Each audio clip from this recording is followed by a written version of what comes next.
un text color en noir, un scale à 1.1 et les tailles de card à 50%.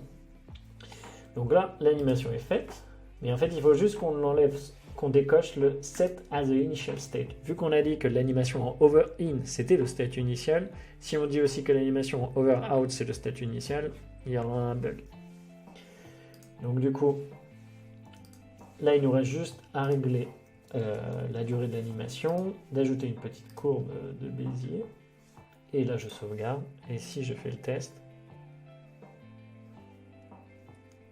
on est bon. Donc là, en fait, ce qu'on va faire, il nous reste juste à faire pour la deuxième carte. Donc si ce que j'ai prévu marche, on va ajouter une animation en mouse over. Sur la classe card 2, je sélectionne. Et là, je vais aller dupliquer over card in. Et du coup, je vais l'appeler over card in, mais sur la carte 2. Et là, je vais inverser tous les éléments. En gros, là, j'ai BG Color. Je vais chercher BG Color 2. Là, j'ai Subtitle Card 1. Je vais aller chercher Subtitle Card 2. Ici, j'ai Title Card 1. Je vais aller chercher Title Card 2. Ici, j'ai Image Card 1. Je vais chercher Image Card 2. Là, j'ai Card 1.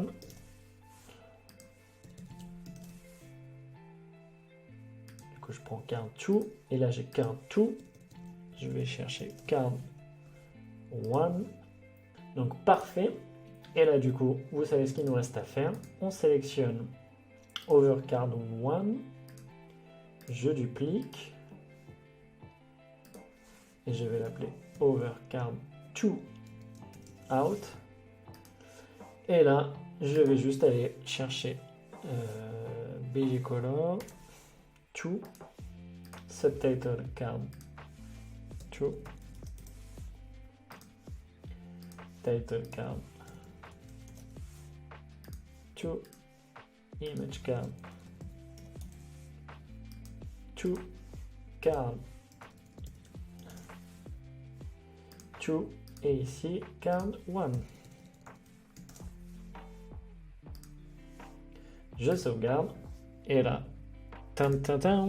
faisons le test. Donc voilà, trop bien, notre animation marche, c'est smooth, c'est élégant. On peut peut-être réduire un peu